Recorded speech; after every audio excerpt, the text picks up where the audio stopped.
खड़े हो गए और हाथ जोड़ के कहने लगे, कन्हैया मोको तू क्षमा कर दे। भगवान बोले, कहा है गयो, आज तुम लोगों के सुर कैसे बदले बदले हैं। आज तुम मेरे सामने हाथ जोड़े खड़े हो, कहा है गो। तो सब ग्वाला कहने लगे, कन्हैया मैं तेरे को अपनो मित्र समझता था, तेरे को अपनो सखा समझता था, लेकिन तू तो भगवान है। काका तुम तो भगवान हो।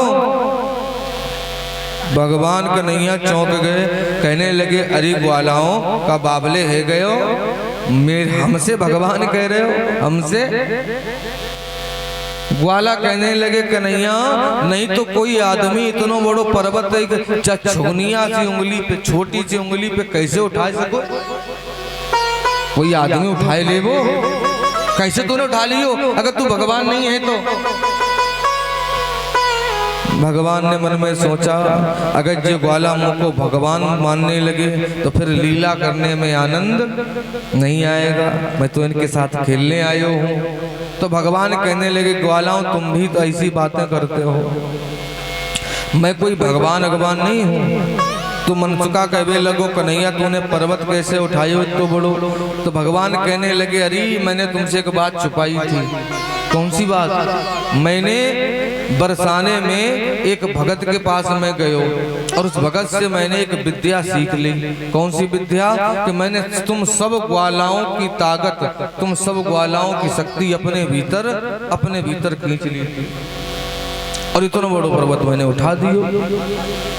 तब तक श्री रामा कहने लगो, कन्हैया तभी मैं कहूँ उस पर्वत से हमसे ताकत क्यों ना लग रही है, ताकत तो सारी तूने ही हमारी ले ली। सब खुश हो गए, अरे भगवान ने मेरो कन्हैया है, मेरा सखा है, मित्र है। तब तक मैया जशोदा आएगी। मैया जशोदा ने भी लाला से कहा, लाला तूने इतना बड़ो पर्वत कैसे उठा लियो, इतना बड़ो गिरिराज 7 कोस को पर्वत कैसे तूने उठायो। तो भगवान अपनी मैया जशोदा से कहते हैं, मैया तू मुझसे पूछ रही है पर्वत कैसे उठायो, तो सुन मैं तेरे को बता रहे हूँ।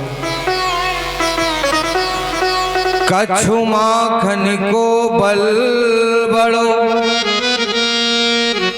कछु गोपन कियो सहाय। मैया तो मोको रोज माखन मिश्री कलेवा में ला ला के देती थी, तेरी खिलाए हुए माखन मिश्री की ताकत, और हमारे ग्वाल सखाओं ने हमारी मदद कर दी। और मैया सुन, कछु माखन को बल बड़ो, कछु गोपन कियो सहाय। और श्री राधा जू की कृपा सो मैंने गिरवर लियो उठाए। श्री राधा जी की कृपा सो गिरवर लियो उठाए। राधा जी की साथ में थी, पर्वत उठ गया। भगवान सब ग्वाल वालों के साथ गरज वृंदावन में पधारे। इंद्र का विमान दूर हुआ। एक दिन क्या हुआ, हेमंते प्रथमे मासे नंदप ब्रज कुमारिका चेरुहन्यम भुंज्वाना कात्याय अर्चनम व्रतम। मार्गशीर्ष का महीना आया, यानी शरद ऋतु के बाद हेमंत ऋतु। हेमंत ऋतु जब आती है तो भगवान कन्हैया ब्रज की जो गोपियां हैं, राधा ललिता विशाखा जितनी भी गोपियां हैं, सब गोपियां व्रत करती हैं और माँ कात्यायनी मैया की पूजा करती हैं। और कात्यायनी मैया से कहती हैं सब गोपियां, क्या? कात्यायनी महामाय महायोगिन निधीश्वरी नंद गोप सुतम देवी पतिम में कुरुते नमः। सब गोपियां मैया से एक ही बात कहती हैं, क्या? हे महामाई, हे महायोगिनी, आप सबकी एकमात्र स्वामिनी है, आपके चरणों में मेरा नमस्कार है। और मैं आपसे एक ही वर मांगती हूँ। क्या? कृष्ण वर। नंद गोप सुतम पतिम देही। नंद का, बाबा नंद का छोरा कन्हैया हमें पति के रूप में मिल जाए, कृष्ण वर, यही मांगती हैं। और कहती हैं गोपियां, श्याम सुंदर ते दास्याम करवाम तपोदितम देहि वांसांस धर्मज्ञा नोचे धरागे बिरवामहे। और गोपियों ने एक गलती कर दी। क्या? यमुना जी में स्नान करने गई। स्नान तो यमुना मैया में कर रही हैं, लेकिन अपने अपने वस्त्रों को निकाल के रख दिया। वस्त्रों से हीन होकर के जल में स्नान करने लगी। तब तो भगवान कन्हैया रुष्ट हो गए, नाराज हो गए। क्यों? जल में नग्न स्नान कभी नहीं करना चाहिए, क्यों? जल में वरुण देवता का वास होता है और निर्वस्त्र होकर स्नान जो करता है वरुण देवता नाराज होते हैं, उसका दंड देते हैं।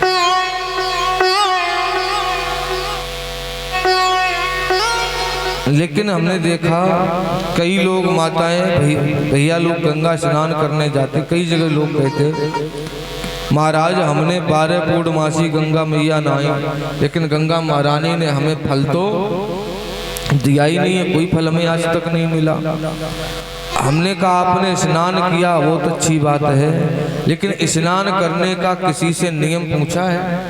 गंगा में स्नान करने का क्या नियम है? कैसे स्नान करना चाहिए इससे हमें फल मिले? नारद संहिता में लिखा है, आप गंगा स्नान करने के लिए जाएं तो सबसे पहले आप कमर तक जल में खड़े हो जाएं। क्यों? कट प्रमाण जल जहां तक होई और तहां पर नार घुसे ना कोई। जहां जल भरा हो वहां आपको कमर से ऊपर जल में खड़े नहीं होना चाहिए। गंगा में जाएं और कमर तक, जंघाओं तक जल में खड़े हो जाएं। उसके बाद क्या करें? तरस परस मज्जने और पाना। कितनी चीजें करें? नंबर 1 पे दरस, गंगा मैया की बहती हुई धारा का आंखों से दर्शन करें। परस, उसके बाद गंगा मैया के जल को उंगली में भरें। उंगली में भरने के बाद मज्जन और पाना मुंह से लगाकर पी जाओ। दरस परस मज्जन और पाना हरहि पाप कहे वेद पुराण। उसको पी लें, फिर जाकर के उसमें किसी पात्र से गंगा जल ऊपर डाले। कपड़े तो धोने नहीं चाहिए उसमें, लेकिन हम लास्ट देखते स्नान करते उसमें साबुन लगाए लायक और धोए जैसा।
नाचती गाती जल में नहाती, शोर करती न बचता नहीं है, शोर करती असर नहीं है।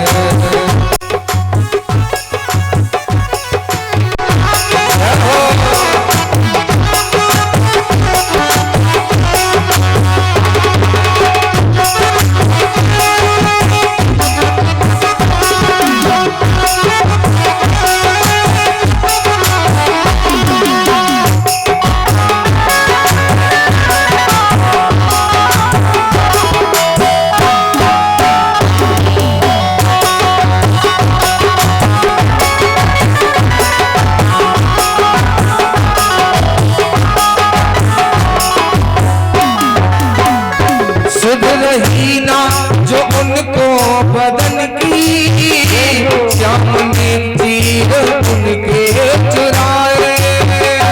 सुध रही ना जो उनको बदन की, श्याम ने तीर उनके चुराए।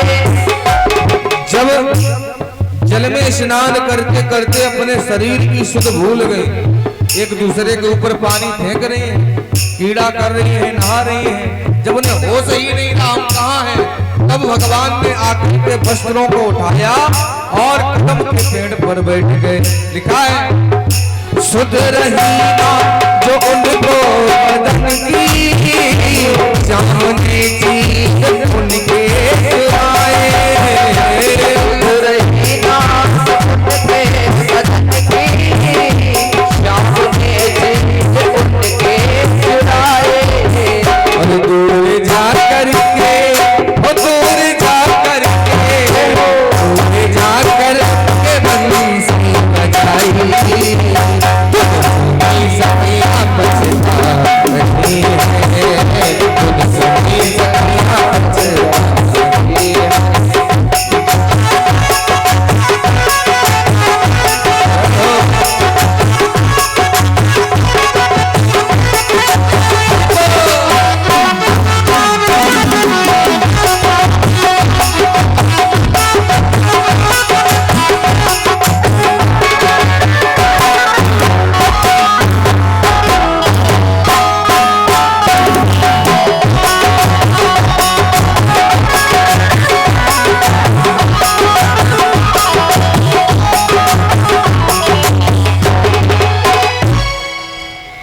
भगवान वस्त्र लेके चढ़ गए, बंसी बजाना शुरू कर दिया। भगवान की बंसी बजी और बंसी की धुन गोपियन के कानों में जब पड़ी तो सब गोपियों ने सामने देखा, सबके हरे पीले पीले वस्त्र लटक रहे हैं, टंगे हुए हैं। एक गोपी कहने लगी, ऐ कन्हैया ये अच्छी बात नहीं है, अभी तक तुम माखन चुराते रहे और माखन चुराना बंद कर दिया, अब नई चोरी शुरू कर दी तुमने, हैं? अब चीर भी चुराने लगे। शांति से हमारे वस्त्र दे जाओ वरना अच्छा नहीं होगा। तब तक दूसरी गोपी कहने लगी, कन्हैया अगर तुमने हमारे वस्त्र नहीं दिए तो मैं बाबा से जाके शिकायत करूंगी, मैया से शिकायत करूंगी, तुम्हारी पिटाई करवाऊंगी। भगवान गोपियों की बात सुन के हंस रहे हैं। तो भगवान ने भी कह दिया, है गोपियों पता है तुमको, जब हमने तुम्हारे वस्त्रों को चुराया तो हमने एक कसम खाई है, सौगंध। क्या? मैंने अपने बाबा की सौगंध खाई है, जब तक तुम जल से बाहर निकल के नहीं आओगी तब तक मैं तुम्हारे वस्त्र नहीं देने वाला। एक गोपी बोली, गोपी कहने लगी, कन्हैया तुम बाबरे है गए हो, मैं जल में निर्वस्त्र करी हूँ, जल से बाहर कैसे आऊं? तो भगवान कन्हैया बोले, जब मैं जल में घुसी थी तब नहीं ये सोचा था मैं कैसे आऊंगी बाहर। मान लो अभी हम वस्त्र लेके आए हैं, अभी हम लेके आए हैं, और मान लो ऐसी हवा चलत होती जैसी हवा चल रही है, ऐसी हवा चलत होती, अब पवन देव उड़ाए के ले जाते, फिर क्या करती? दूसरी गोपी कहने लगी, कन्हैया बड़ा हटीला है, मानेगा नहीं। तो ये गोपी बोली है कन्हैया से हमें शर्म भी किस बात की, अभी अभी हमने मैया से कहा है नंद सुतम पतिम देही, नंद का बेटा पति के रूप में मिल जाए। तो सब गोपियन ने हाथ जोड़े और हाथ जोड़ करके कन्हैया से बोली श्याम सुंदर ते दास्याम करवाम तपोदितम देहि वांसांसि धर्मज्ञ नो चेद राज्ञी ब्रवामहे। प्यारे श्याम सुंदर हम तुम्हारी दासी हैं, जो कहोगे वो ही करूंगी, जैसा कहोगे वैसा ही रहूंगी, हमारे वस्त्र में दे दो। भगवान ने कहा तुम कुछ भी कर लो, जब तक बाहर नहीं आओगे नहीं मिलेंगे। तो सब गोपियां निर्वस्त्र ही जल से बाहर निकल के आई हैं और भगवान ने कहा गोपियों अभी भी वस्त्र नहीं मिलेंगे, फिर तुमने जल के देवता वरुण का अपमान किया है, सामने सूर्य भगवान है, हाथों को जोड़ के इनसे क्षमा मांगो तब तुम्हें वस्त्र दूंगा। तो सब गोपियां हाथों को जोड़ के सूर्य भगवान से कहने लगी सूर्यदेव सहस्त्रांशो तेजोरा से जगतपते अनुकंपे मां भक्त्या ग्रहणार्ध दिवाकरा। जैसे ही सूर्य भगवान की स्तुति की, भगवान ने सबके वस्त्र ऊपर से नीचे डाल दिए।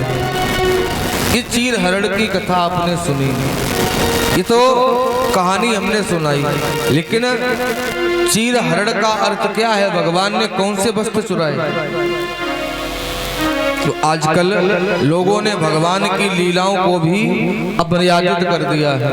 भगवान कृष्ण की लीलाओं को लेकर के पता नहीं समाज में क्या क्या लोग फैला रहे हैं। लेकिन ध्यान दें,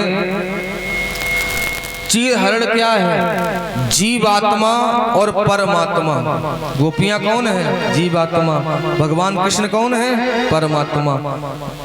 जीवात्मा और परमात्मा के बीच में जिस चीज का आवरण है वो है माया।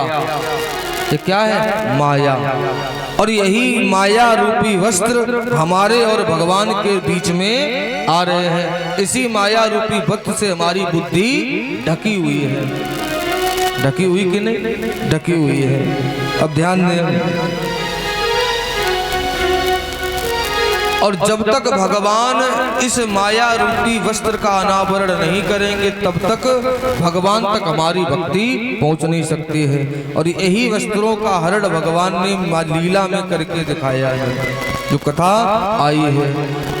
भगवान ने गोपियों के वस्त्र दिए, जितनी गोपियां थी सब चली गई, वस्त्र ले लेके अपने अपने घर चली गई, लेकिन एक गोपी नहीं गई, वो खड़ी है। तो भगवान ने उससे पूछा क्या नाम लाडली है तेरा, तू कौन गांव में रहती है, और क्या नाम पिता और मैया का, क्यों भोली भाली दिखती है।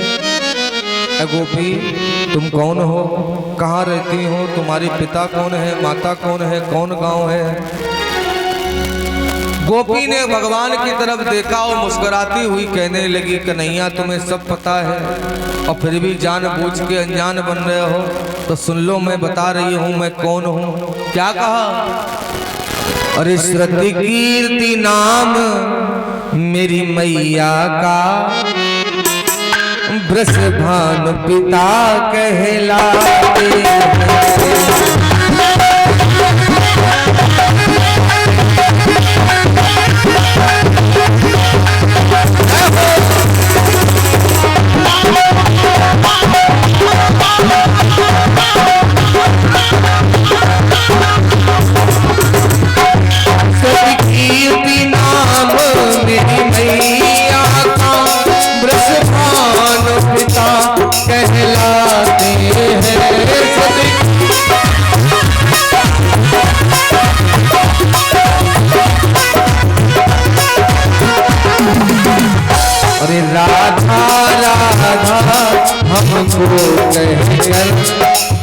वो गोपी कहने लगी कन्हैया पूछ रहे हो मैं कौन हूँ, तो सुनो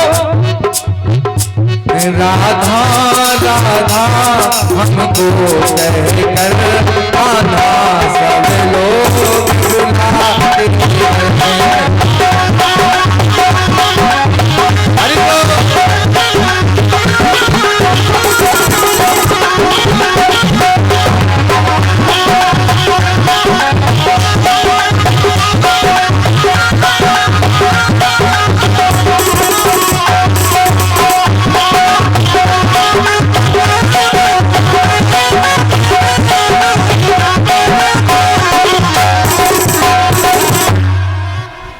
परीक्षित जी, आपकी कथा में इंद्र देवता पवन देवता सब बड़े खुश हैं। सुबह से कितनों बढ़िया काम हो तो कितनी अच्छी धूप निकली और जैसे ही कथा सुनी वैसे ही भगवान ने कहा कथा सुनने वाला मौसम कर दे, ठंडा ठंडा कर दिया। और फिर दौलताबाद के लोग ना निकल के आए पहले टाइम से। कहने लगी मेरे पिताजी का नाम है वृषभानु, मेरी मैया का नाम है शतकीर्ति, मैं बरसाने की रहने वाली हूँ और दुनिया के लोग हमें राधा कह के बुलाते हैं। भगवान ने जैसे ही राधा नाम सुना तो भगवान को याद आ गया ये तो वही राधा है। कौन? गोलोक वासिनी आदि शक्ति। भगवान ने कहा था हमारी शक्ति बरसाने में प्रकट होगी, तो उसी दिन से कृष्ण और राधा का प्रेम हो जाता है। एक दूसरे के साथ में कृष्ण राधा राधा कृष्ण रहने लगे हैं। जब कुछ समय हुआ तो राधा जी के जो पिताजी हैं वृषभानु, इन्होंने देखा हमारी बेटी राधा ने घर में आना ही बंद कर दिया, खाना पीना बंद कर दिया। अपने गुरु जी को बुलाया। इनके गुरु कौन है? योगी श्याम।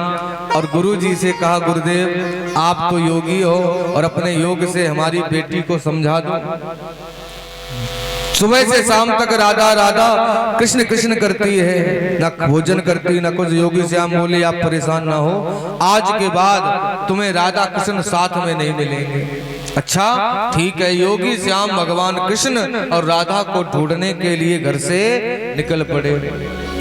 अब इधर भगवान कन्हैया शाम का समय है, यमुना जी के किनारे राधा जी का हाथ पकड़ के आ रहे हैं और शाम होने वाली है। तो राधिका भगवान कन्हैया से कहने लगी कन्हैया, ब्रज का बड़ा सुंदर गीत है, छोड़ो कलाई मोहन, छोड़ो कलाई मोहन, अब शाम हो गई, राधा तुम्हारे प्रेम में बदनाम हो गई, बदनाम हो गई।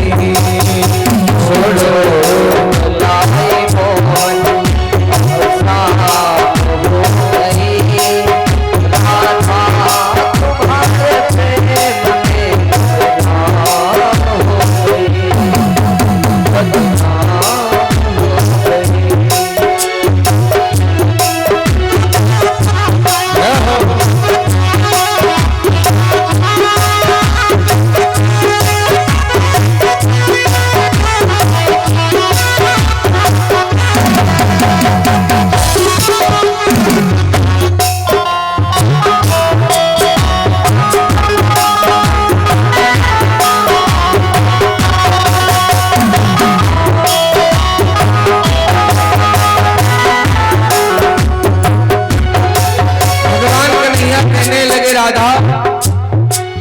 यमुना किनारे राधिका तुमको न जाऊंगा, यमुना किनारे राधिका तुमको न जाऊंगा, वादे किए सैकड़ों पूरे निभाऊंगा, वादे किए सैकड़ों पूरे निभाऊंगा।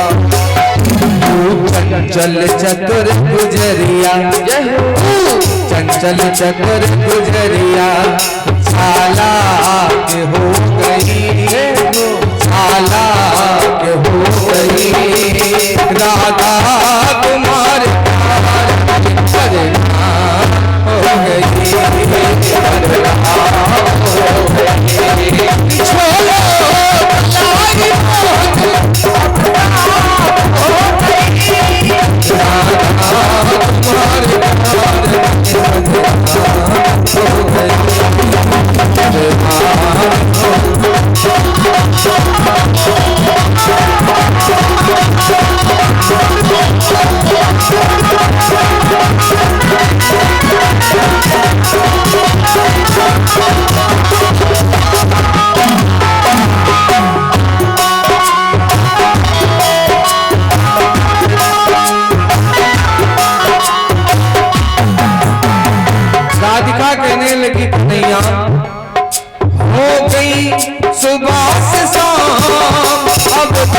से ना करो, मैया हाथ छोड़ दो देर ना करो। बरसाने की गलियों में, बरसाने की गलियों में चर्चा आम हो गई, चर्चा आम हो गई। राधा तुम्हारे प्यार में अधेरा हो गई, अधेरा हो गई।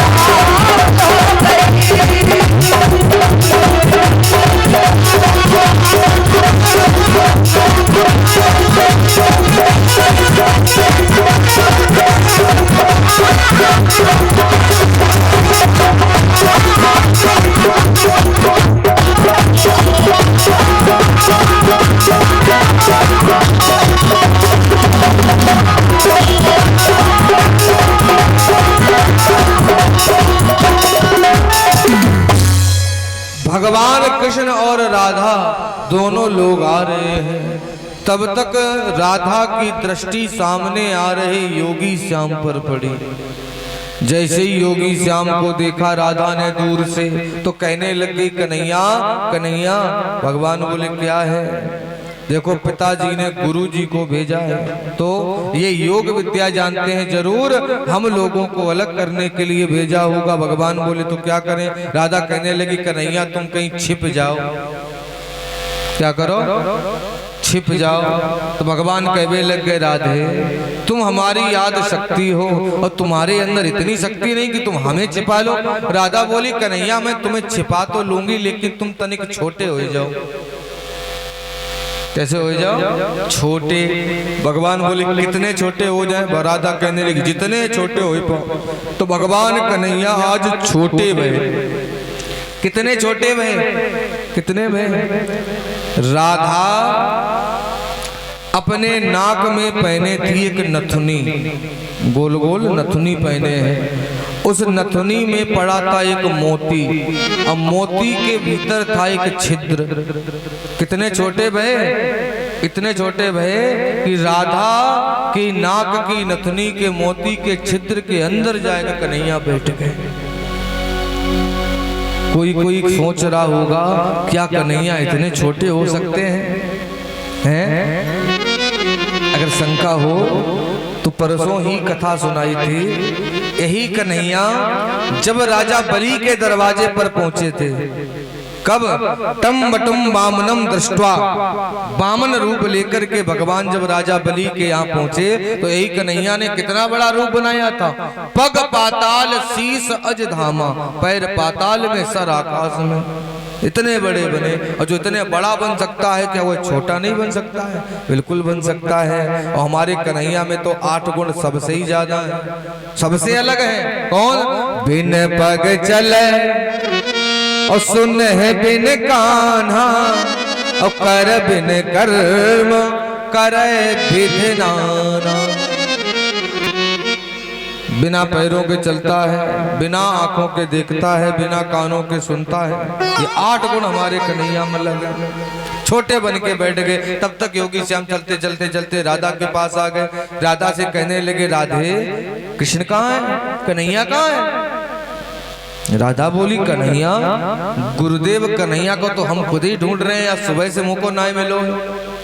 योगी श्याम बोले तुम झूठ बोल रही हो, अभी तो कन्हैया तुम्हारे साथ में तो। राधा कहने लगी कन्हैया हमारे साथ में था, तो आप तो योगी हो, अपने योग विद्या के द्वारा पता लगाए लो कन्हैया कहाँ है। हाँ मैं जरूर पता लगाऊंगा।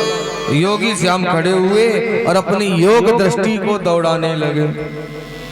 चारों दिशाओं में योग दृष्टि को दौड़ाया, दूर दूर तक देख रहे हैं, लेकिन कहीं भी कृष्ण नजर नहीं आ रहे। अब कहीं दूर हो तो वो दिखाई दे।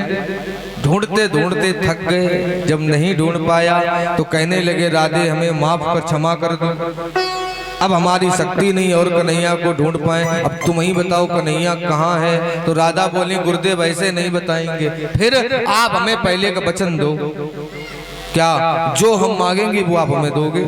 योगी श्याम बोले ठीक है राधे मांग लो, जो तुम मांगोगी वो हम देंगे। राधा बोली जो हम मांगेंगे। हाँ, तो राधा ने मांगा, क्या मांगा आप लोग भी ध्यान दें। नथ भीतर मोती बसे। गुरुदेव, हम अपने नाक में पहने हैं नथुनी, और नथुनी के भीतर एक मोती है। क्या कहा? नथ भीतर मोती बसे, मोती भीतर लाल। और उस मोती के भीतर एक लाल बैठा है। क्या कहा? नथ भीतर मोती बसे, मोती भीतर लाल। जशोदा का लाल सोई मांगे मोह दीजियो, मेरे गुरुवर दीन दयाल। मोती है, मोती के भीतर एक लाल है, तो हमारे मांगने से वही लाल हमें दे दो। तो गुरु जी समझे नहीं, कह दिया जाओ राधे, हमने तुम्हें वो लाल दे दिया। राधा बड़ी खुश हो गई और भगवान कन्हैया से कहने लगी, कन्हैया आप काहे को छिपे बैठे हो, बाहर निकले आओ। अब तो नेशनल परमिट बनवाए ली, लाइसेंस बनवाए ली, बाहर आई जाओ। जैसे इतना कहा तो उसी चढ़ कन्हैया राधा की नथुनी के नाक के मोती के भीतर से खट से कूद के बाहर आए। योगी श्याम ने जब बाहर निकलते देखा नाक की नथुनी से, तो अपना माथा भगवान के चरणों में रख दिया और कहने लगे, मैं अपने को ही योगी समझता था, लेकिन तुम तो हमसे भी बड़े योगी हो। जाओ, आज के बाद से सदा सदा के लिए मैं अपना नाम तुम्हें दे रहा हूँ। तो कन्हैया का एक नया नाम पड़ा। प्रेम से बोलिए योगी श्याम भगवान की जय हो। योगी श्याम आज भगवान अपने वृंदावन में पधारे हैं। तो क्या देखा? एक दिन एकादशी आती है, एकादशी। और एकादशी को जानते हो क्या होता है? एकादशी को हर सनातन धर्मी को, हर हिंदू को व्रत करने का अधिकार दिया गया है। एकादशी के दिन हर किसी को व्रत करना चाहिए। आप लोग करते हो? नहीं करते हो? करना चाहिए। एकादशी को बाबा नंद ने एकादशी का व्रत किया और द्वादशी को यमुना जल में स्नान करने जाते थे, यमुना जी में, ध्यान देना। लेकिन एक दिन क्या हुआ, एकादशी आई, द्वादशी को रात को 2 बजे बाबा नंद जग गए। आँख खुल गई इनकी 2 बजे। अब नित्य ब्रह्म मुहूर्त में 4 बजे जाते थे यमुना जल में स्नान करने, उस दिन 2 ही बजे जग गए। तो बाबा नंद ने सोचा ब्रह्म मुहूर्त हो गया है, और उठे और उठकर के यमुना जी में जाकर के स्नान करने के लिए इन्होंने अपना पैर यमुना जल में रख दिया है। 2 बजे रात्रि के जैसे ही यमुना जी में पैर रखा, जल में वरुण देवता का वास है। वरुण देवता ने देखा इस समय शयन करने का समय, कौन दुष्ट आ गया। अपने दूतों को भेजा और कहा जाओ पकड़ के ले आओ। वरुण के दूत गए, बाबा नंद को पकड़ लिया और बाबा नंद को पकड़ के पाताल लोक में बंद कर देते हैं, कैद में।